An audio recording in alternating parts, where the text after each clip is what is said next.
If this is your first time here, welcome. If you've been walking this quiet road with me for a while now, welcome back. You've found a different kind of corner. No noise, no outrage, no endless scrolling, just space. I live alone in the woods of West Virginia, not to escape the world, but to see it more clearly. And every now and then, a thought rises to the surface. Not polished, not performed, just honest. These are the reflections most people don't slow down long enough to notice, the kind that sit with you, the kind that don't demand attention, but earn it. If you value solitude, if you think better when the world goes quiet, if you've ever felt more yourself when you're alone, you're in the right place. Let's take a few minutes and think. The quiet strength of a gay man in solitude. There comes a point in life when the noise starts to fade. Not all at once, not in some dramatic moment where everything changes overnight, but slowly, quietly, almost without you noticing at first.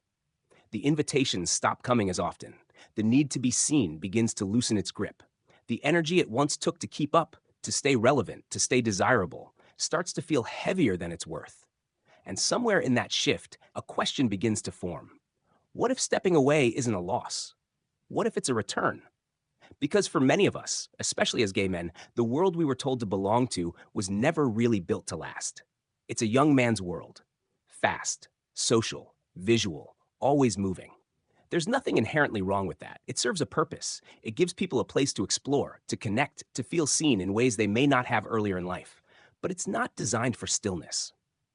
It's not designed for depth. And it's certainly not designed for aging. So what happens when you begin to outgrow it? What happens when you no longer want to perform just to feel like you belong? A lot of men quietly step away. Some feel pushed out. Some feel like they've become invisible. Some try to hold on longer than they should, hoping to stay part of something that no longer fits. And some choose something different. They choose solitude. Now, solitude gets misunderstood. People hear that word and immediately think of loneliness. They think of isolation. They think of something missing. But solitude, when it's chosen, is something else entirely. Loneliness feels like absence. It feels like reaching outward and finding nothing there. Solitude feels like presence. It feels like finally sitting with yourself and not needing anything else in that moment. That's a powerful shift. Because when you move from needing validation to knowing yourself, everything changes. You begin to experience what I think of as a kind of mind equilibrium. Not constant happiness, not perfection, but balance. A steadiness that isn't easily shaken by who notices you or who doesn't. A sense that your life is your own. And as we age, that becomes more valuable than anything the scene ever offered. There's a quiet strength that comes with no longer needing to compete. No longer comparing yourself to younger faces, newer bodies, louder personalities. No longer measuring your worth by attention. You start to realize that peace is better. That waking up in a space that feels like yours matters more than being seen in a space that never really did. You begin to build routines that are grounded instead of reactive, a morning that belongs to you, a walk that isn't about being noticed, a home that reflects who you are, not what's expected. And in that rhythm, something settles. You're not trying to keep up anymore. You're not trying to prove anything. You're just living.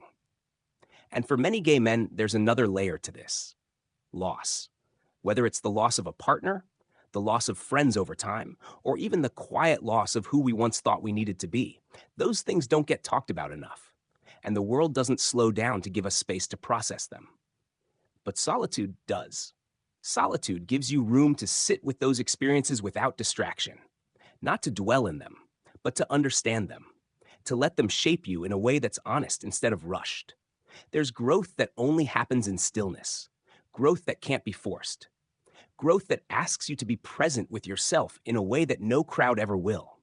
And over time, something shifts again. You stop seeing solitude as something you ended up with and start seeing it as something you chose.